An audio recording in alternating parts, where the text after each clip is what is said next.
สวัสดีครับพี่น้องประชาชนที่รัก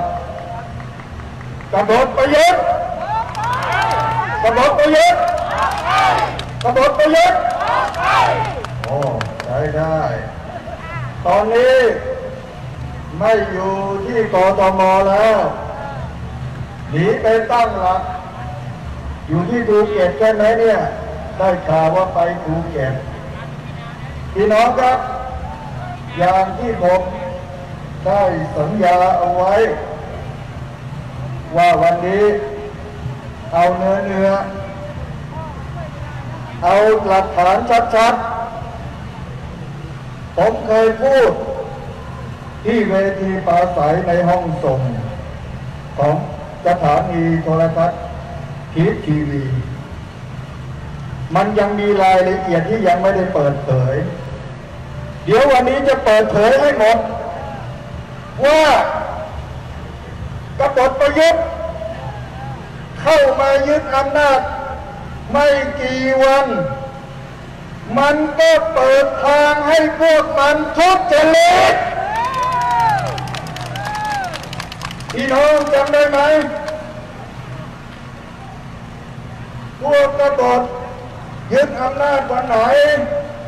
22 พฤษภาคม 2557 ใช่ไหมครับพี่น้องยึดอำนาจ22 พฤษภาคม 57มีประกาศของคสช.ฉบับที่ 10/2557 ออกประกาศในวันนั้นเลยวันที่ 22 พฤษภาคม 57ประกาศให้อำนาจหน้าที่ของนายกรัฐมนตรีเนี่ยเป็นอำนาจหน้าที่ของหัวหน้าคสช.ด้วยมันรวบอำนาจเลยเพื่ออะไรเพื่อมันจะได้ใช้อำนาจบริหารตั้งแต่วันที่มันยึดอำนาจสั่งการให้ทุกหน่วยงานราชการฟังคำสั่งของมันแล้วเกิดอะไรขึ้นพี่น้องหลังจากนั้นไม่กี่วันที่ 15 มิถุนายน 2557 ฝ่ายเศรษฐกิจของคสช.ได้ทำหนังสือของคสช.วงเล็บสก.คือเศรษฐกิจเลขที่หนึ่งเห็นไหมเรื่องแรกเลย1/158เรื่องให้องค์การทหารผ่านศึกเนี่ยขอสิทธิพิเศษในการรับจ้างพัฒนาหรือก่อสร้างปรับปรุงฟื้นฟูแหล่งน้ำขุดลอกคูคลองลำรางสาธารณะงานสร้างฝายกั้นน้ำและงานลอกท่อระบายน้ำทำหนังสือของฝ่ายเศรษฐกิจคสช.ถึงหัวหน้าฝ่ายเศรษฐกิจของคสช.พี่น้องหลังจากนั้น10 กว่าวันเท่านั้นเองวันที่1 กรกฎาคม 57วันเดียวกับที่ผมถูกปล่อยตัวกลับประเทศไทยเลยวันที่1 กรกฎาคม 57กระทรวงการคลังมีหนังสือด่วนที่สุดที่กค 0420.7/7624 เรื่ององค์การทหารผ่านศึกขอสิทธิพิเศษในการรับจ้างพัฒนาหรือก่อสร้างปรับปรุงแหล่งน้ำนั่นแหละแล้วก็เรียนใครรู้ไหมหนังสือนี่ถึงเลขาธิการคสช.ลงนามโดยปลัดกระทรวงการคลังหลังจากนั้นอีก10 กว่าวันที่17 กรกฎาคม 2557สำนักเลขาธิการคณะรัฐมนตรีมีหนังสือด่วนที่สุดที่นล0506/11581เรื่องที่องค์การทหารผ่านศึกขอสิทธิพิเศษในการรับจ้าง รับจ้างพัฒนาหรือก่อสร้างปรับปรุงให้ขุดคูคลองนี่แหละครับพี่น้องเห็นไหมมันยึดอำนาจมาเนี่ยเรื่องเศรษฐกิจมันทำเรื่องแรกคือมันให้องค์การทหารผ่านศึกได้สิทธิพิเศษไปรับงานจากหน่วยงานราชการต่างๆเพื่อขุดลอกคูคลองทั้งที่องค์การทหารผ่านศึกมันไม่มีเครื่องไม้เครื่องมือพี่น้องหมายความว่ามีการเตรียมการมาว่าถ้ายึดอำนาจได้เรื่องแรกกูจะให้องค์การทหารผ่านศึกเนี่ยเป็นเครื่องมือในการเข้าไปนะรับงานจากหน่วยงานราชการต่างๆพี่น้องประชาชนและสื่อมวลชนอาจจะสงสัยว่าแล้วองค์การทหารผ่านศึกเขาจะรับงานเนี่ยมันผิดด้วยเหรอผิดเพราะอะไรเงื่อนไขที่ไปขอเขาเนี่ยองค์การทหารผ่านศึกไปโกหกกระทรวงการคลังในการขอสิทธิพิเศษครั้งนี้โดยไปโกหกว่าถ้าหากให้สิทธิพิเศษกับองค์การทหารผ่านศึกรับงานจากหน่วยงานราชการต่างๆในการขุดลอกคูคลองหนองบึงท่อระบายน้ำองค์การทหารผ่านศึกจะทำเองทุกขั้นตอนจะไม่จ้างช่วง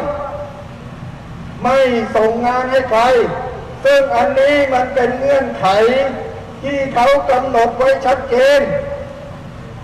แต่ปรากฏว่าเมื่อองค์การทหารผ่านศึกได้สิทธิพิเศษนี้นะครับเมื่อวันที่17กรกฎาคม57พี่น้ององค์การทหารผ่านศึกก็ไปรับงานจากหน่วยงานราชการต่างๆไม่ว่ากรมชลประทาน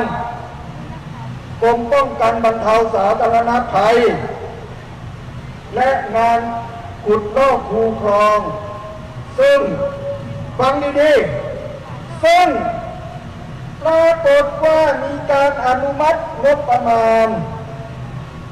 ปกติและงบกลางเป็นเงินเกือบ20,000 ล้านพี่น้องงบประมาณนี้ตั้งแต่ปี 2558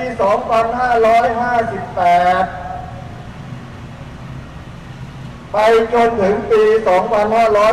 2562 5 ปีพี่น้องเห็นไหมมันเตรียมการที่จะทุจริตมีการวางแผนเป็นขั้นเป็นตอนเสร็จแล้วมันก็อนุมัติเงินนั้นไม่ใช่เงินพ่อมันเงินประชาชนพี่น้องรู้ไหมสิทธิพิเศษนี้หมายความว่าเวลามีโครงการที่จะขุดลอกคูคลองหนองบึงองค์การทหารผ่านศึกได้งานเลยไม่ต้องไปยื่นซองประมูลแข่งขันกับใครมีการทำหนังสือไปของานกับอธิบดีกรมต่างๆที่ดูแลเกี่ยวข้องกับเรื่องการขุดลอกคูคลองหนองบึงและท่อระบายน้ำแต่ปรากฏว่าองค์การทหารผ่านศึกมันไม่ได้ทำเองมันเอางานทั้งหมดเนี่ยไปจ้างช่วงต่อกับบริษัทเอกชนทั้งหลายพี่น้องมันไปเลี่ยงกฎหมายโดยการไปทำเป็นบันทึกข้อตกลงเช่ายานพาหนะเครื่องมือเครื่องจักรตัวอย่าง ที่จังหวัดกาฬสินธุ์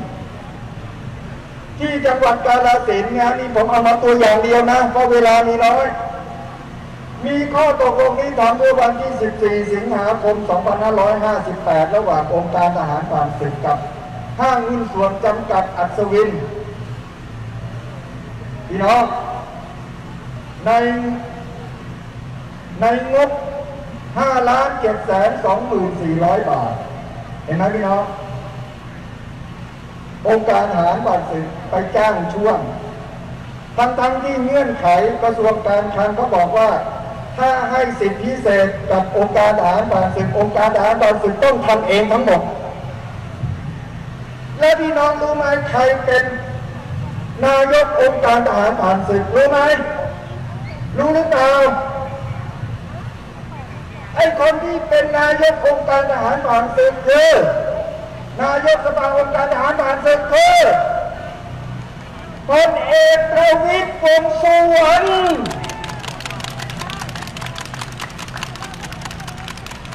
พลเอกประวิตร วงษ์สุวรรณเกี่ยวข้องกับคสช.อย่างไรพลเอกประวิตร วงษ์สุวรรณเกี่ยวข้องกับคสช.ในฐานะเป็นรองหัวหน้าคสช.เกี่ยวข้องกับคณะรัฐบาลของกบฏประยุทธ์ชุดแรกอย่างไรพลเอกประวิตร วงษ์สุวรรณเป็นรองนายกและเรื่องนี้ทำไมผมจึงมีข้อมูลละเอียดที่จริงผมมีมากกว่านี้เยอะที่ผมไม่มีเวลาที่จะแจกแจงแต่ไม่ต้องห่วงผมกำลังจะทำคลิปเรื่องนี้โดยเฉพาะเลยผมกำลังจะทำคลิปเรื่องนี้โดยเฉพาะผมพูดถึงตอนไหนเนี่ยจะมีหลักฐานแชร์ให้เห็นทุกหน้าทุกแผ่นทุกตัวอักษรเร็วๆนี้ผมจะทำคลิปนี้ลง YouTube และทุกคนจะได้เห็นกับตาพี่น้องเรื่องนี้มีข้าราชการในองค์การทหารผ่านศึกมีผู้รับเหมาที่จังหวัดอุบลราชธานีและมีสื่อมวลชนที่ทำหน้าที่ในการนำเสนอข่าวเจาะลึกเกี่ยวกับทุจริต3 หน่วยงานนี้แห่กันมาส่งหลักฐานให้กับผมวันที่5สิงหาคม2559ผมจึงยื่นเรื่องนี้ต่อปปช.ให้ทำการตรวจสอบโดยที่ผมเนี่ยนะทำหนังสือร้องเรียนเนี่ยผมเชื่อว่าปปช.แทบไม่ต้องทำอะไรเลยเพราะว่าผมเนี่ยสรุปเรื่องทั้งหมดอย่างละเอียดสรุปว่ามันมีอะไรที่เราเชื่อว่ามีการทุจริตเช่นเรื่องนี้เป็นเรื่องแรกในอดีตยังไม่เคยมีรัฐบาลใดให้สิทธิพิเศษในการขุดลอกคูคลองแก่องค์การทหารผ่านศึกมาก่อนเลยนี่ประการที่ 1 2หลังจากยึดอำนาจฝ่ายเศรษฐกิจคสช.ได้เร่งรัดโครงการนี้เป็นโครงการแรกเลยแสดงว่าเตรียมเอาไว้แล้ว 3. ผลการอนุมัติให้องค์การทหารผ่านศึกได้สิทธิพิเศษดังกล่าวทำให้องค์การทหารผ่านศึกได้งานด้วยวิธีพิเศษโดยไม่ต้องประกวดราคาคิดเป็นเงินเป็นหมื่นล้านพี่น้องไม่ใช่น้อยๆนะ5 ปีนะพี่น้องไม่ใช่น้อย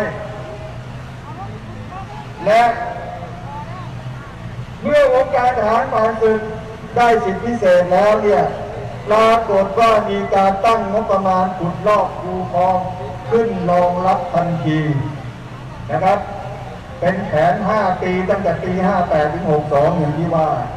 งบประมาณเกือบ 20,000 ล้านพี่น้องความเสียหายที่เกิดขึ้นกับโครงการที่องค์การทหารผ่านศึกได้รับมาแล้วเอาไปขายเขาขาย งานให้บริษัทเอกชนห้างหุ้นส่วนจำกัดอะไรเนี่ยงานนี้5 ล้านบาทเนี่ยเอามาให้กูก่อน 30%เอาไปให้ก่อนนะ 30%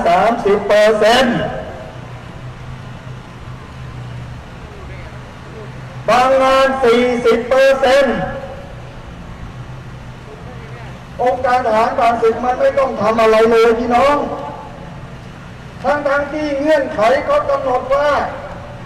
มึงต้องทำเองทั้งหมดทุกขั้นตอนพี่น้องเห็นหรือยังแล้วเกิดความเสียหายกับใคร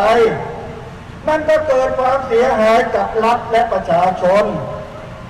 รัฐก็คือใครรัฐก็คือหน่วยงานราชการที่ไปจ้างองค์การทหารผ่านศึกไงเพราะงานมันไม่เสร็จตามกำหนดอย่างเช่นเขาให้ไปขุดลอกคูคลองเนี่ยเพื่ออะไรเพื่อเตรียมเก็บกักน้ำเอาไว้ใช้ในฤดูแล้ง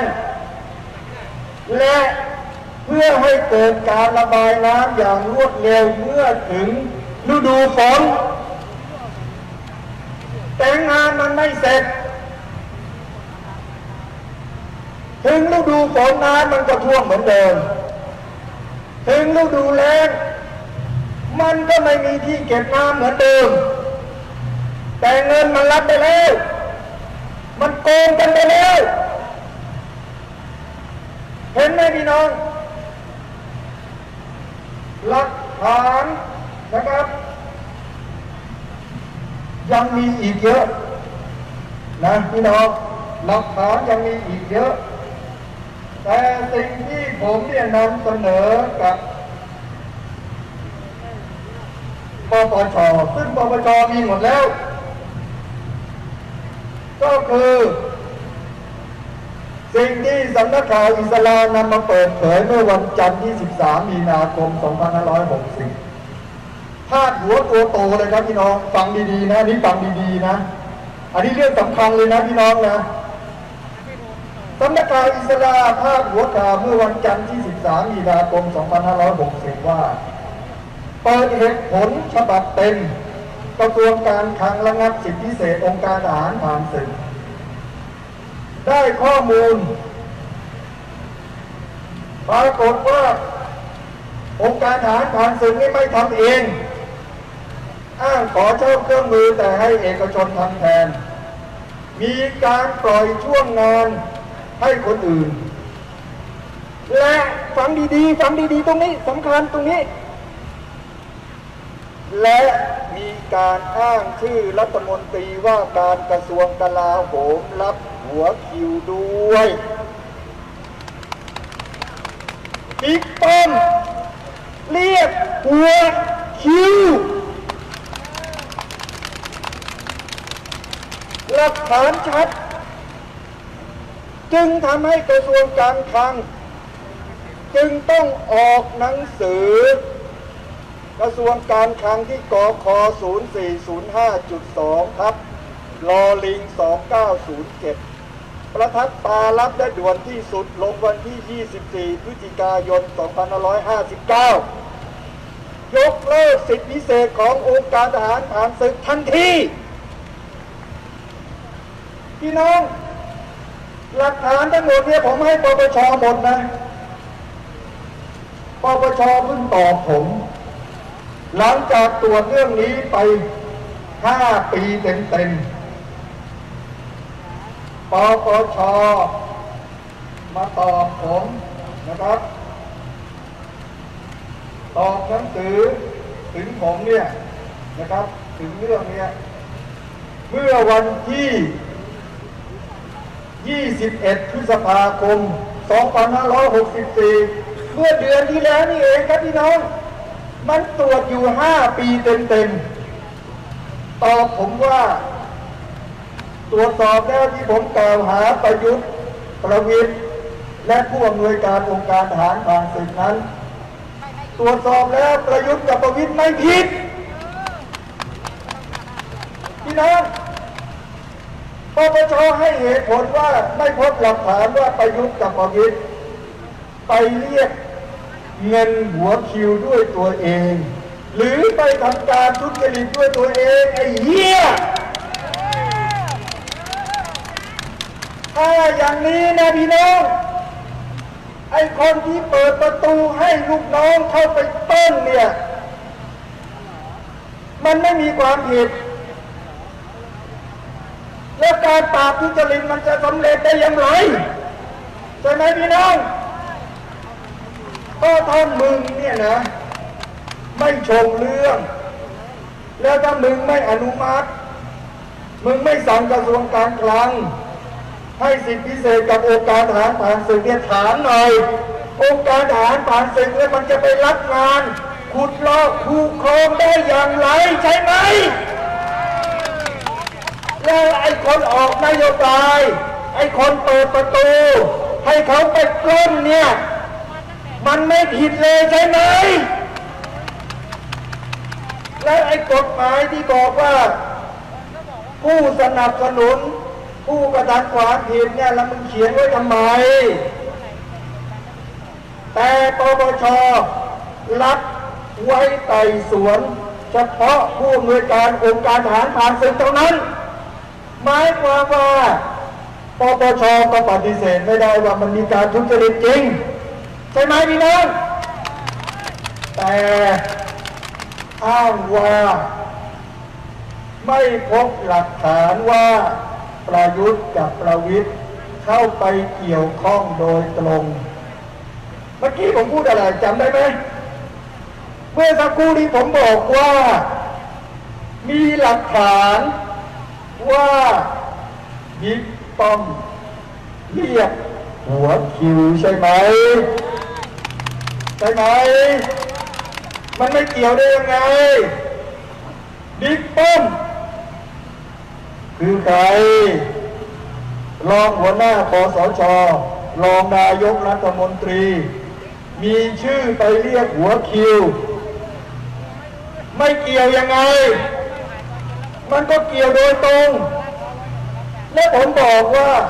ผมให้ประยุทธ์เนี่ยนะที่ผมกล่าวหาปปช.ว่าประยุทธ์เนี่ยปฏิบัติหรือละเว้นการปฏิบัติหน้าที่โดยมิชอบหรือโดยทุจริตก็หมายความว่าประยุทธ์ก็ต้องรู้สิว่ามีข่าวว่ามีการทุจริตขององค์การทหารผ่านศึกประยุทธ์ก็ปฏิเสธไม่ได้นะนี่เป็นหน้าที่เลยเพราะคนที่ถูกกล่าวหาว่าไปเรียกหัวคิวก็คือคนที่เป็นรองตัวเองเลยแล้วทำไมไม่ตรวจสอบไอ้อย่างนี้มันละเว้นใช่ไหมแล้วปปช.บอกว่าไม่ผิดได้อย่างไรมันก็ต้องผิดทั้งประยุทธ์และประวิตรใช่ไหมมึงต้องตั้งกรรมการไต่สวนก่อนไม่ใช่มึงมายุติเรื่องในขั้นตรวจสอบข้อมูลเบื้องต้นและมึงใช้เวลาถึง5 ปีในการตรวจสอบข้อมูลเบื้องต้นพี่น้องอย่างนี้จะให้เรียกว่าอะไรพี่น้องอย่างนี้ไงครับที่เขาเรียกว่าถ้าพวกกบฏไปทุจริตแล้วไม่เคยเอาผิดได้เลยเรื่องนาฬิกา22 เรือนของประวิตรจำได้ไหมผมเป็นคนยื่นให้ปปช.ตรวจสอบเมื่อปี 2560พี่น้องผมยื่น2 เรื่องนะฟังดีๆนะพี่น้องนะผมยื่นให้ตรวจสอบว่าประวิตรเนี่ยแจ้งบัญชีทรัพย์สินและหนี้สินไหมไอ้เรื่องนาฬิกา22 เรือนเนี่ยหมายความว่าประวิตรมีเจตนาปกปิดบัญชีทรัพย์สินไหม 2. การมีนาฬิกาหรู22 เรือนราคาหลาย10 ล้านบาทเนี่ยมันเกินฐานะเข้าขายร่ำรวยเป็นปกติปปช.สรุปเรื่องเดียวนะพี่น้อง สรุปว่าการแจ้งบัญชีทรัพย์สินของประวิตรไม่ผิดเพราะนาฬิกา22 เรือนนั้นยืมเพื่อนแล้วเพื่อนตายไปแล้วแต่ฟังดีๆแต่ยังเหลือเรื่องร่ำรวยผิดปกติยังค้างอยู่นะพี่น้องนะยังค้างอยู่นะพี่น้องนะยังค้างอยู่นะสำหรับประวิตรนะไม่รู้เมื่อไหร่ปปชจะสรุปสักทีหนึ่งพี่น้องเห็นไหมแต่ละเรื่องที่เกี่ยวกับไอ้ตัวบิ๊กเนี่ยไอ้เรื่องที่เกี่ยวกับประยุทธ์ประวิตรเนี่ยยื่นปปชไปเนี่ยไม่เคยสำเร็จเลยพี่น้องมันหมายความว่าไงพี่น้องมันก็หมายความว่าไอ้พวกกบฏเนี่ยมันบอกให้ทุกคนเคารพกฎหมายให้ทุกคนปฏิบัติตามกฎหมายให้ทุกคนไม่ทุจริตมันประกาศทุกปีมีวาระแห่งชาติในการป้องกันทุจริตปราบปรามทุจริตทุกปีแต่พวกแม่งโกงทุกปีโกงแล้วก็ตรวจสอบพวกมันไม่ได้เพราะว่าหน่วยงานหรือองค์กรที่มีหน้าที่โดยตรงในการตรวจสอบการทุจริตไม่เคยกล้าที่จะเอาผิดพวกมันได้เลยพี่น้องครับนี่แหละครับคือหลักฐานที่จะมาแสดงให้กับพี่น้องฟังที่จะมาบอกกับพี่น้องมายืนยันกับพี่น้องว่ามันมีการทุจริตเกิดขึ้นมากมายแต่ไม่สามารถเอาผิดได้เท่านั้นแหละไม่ใช่ไม่มีและวีระก็ไม่ได้พูดเองจำได้ไหมเมื่อ2 ปีก่อนเนี่ยอธิการบดีของมหาวิทยาลัยหอการค้าไทยเนี่ยออกมาบอกว่ารัฐบาลประยุทธ์มีทุจริตมากที่สุดเห็นไหมพี่น้องเพียงแต่ว่ามันจับไอ้ตัวใหญ่ๆไม่ได้มันไปจับไอ้ตัวเล็กๆเนี่ยอย่างที่ผมบอกเนี่ยปปชก็รับไต่สวนเฉพาะผู้อำนวยการองค์การทหารผ่านศึกฟังดีๆนะบรรดาข้าราชการทั้งหลายที่ไปเป็นมือเป็นตีนให้กับไอ้พวกกบฏไปทำการทุจริตไปทำการอะไรผิดกฎหมายเนี่ยเวลาที่เขาจับเนี่ยเขาจับพวกคุณนะเข้าคุกนะไอ้พวกออกนโยบายไอ้พวกที่เปิดประตูให้มีการทุจริตไอ้พวกที่ลุ่นหมดพี่น้องครับนี่คือสิ่งที่อยากจะยืนยันกับพี่น้องว่ามันมีการทุจริตมากมายเกิดขึ้นในรัฐบาลของกบฏประยุทธ์พี่น้องมากมายเพียงแต่ว่าเราไม่สามารถเอาผิดมันได้เพราะว่าอำนาจมันล้นฟ้าล้นแผ่นดินไม่มีใครกล้าตรวจสอบไม่มีใครกล้าเอาผิดพวกมันดังนั้นประชาชนจึงทนต่อไปไม่ได้จึงต้องออกมาไล่ให้มันออกจากตำแหน่งใช่ไหมมาไล่ให้มันออกจากอำนาจใช่ไหมก็ถือให้มันอยู่ต่อไปประเทศชิบหายทุกวันนี้มันก็ชิบหายหมดเลยพี่น้องนะให้มันแก้ปัญหาอะไรก็ล้มเหลวทุกเรื่องไอ้กบฏประยุทธ์มันขอเสนอตัวเป็นหัวหน้าในการแก้ปัญหาเศรษฐกิจแล้วเป็นยังไงพี่น้องแม่งกู้เงินอย่างเดียวพี่น้องการแก้ปัญหาเศรษฐกิจของมันคือกู้จนเราเป็นหนี้ไม่รู้กี่ล้านบาทแล้วพี่น้อง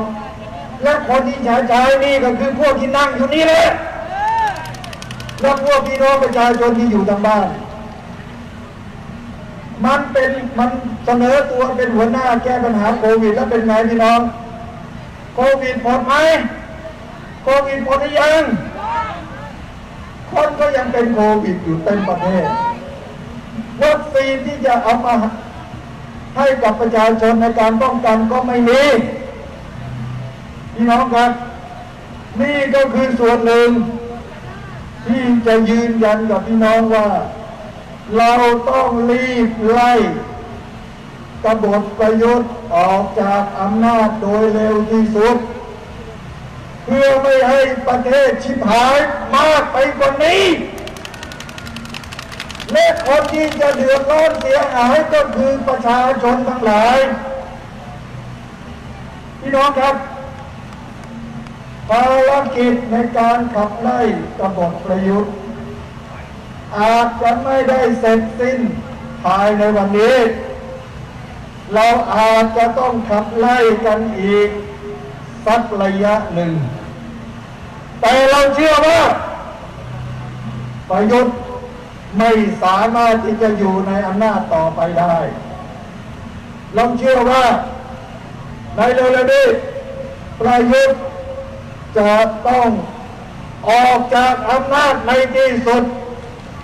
ชัยชนะจะเป็นของประชาชนกบฏประยุทธ์กบฏประยุทธ์กบฏประยุทธ์ขอบคุณครับ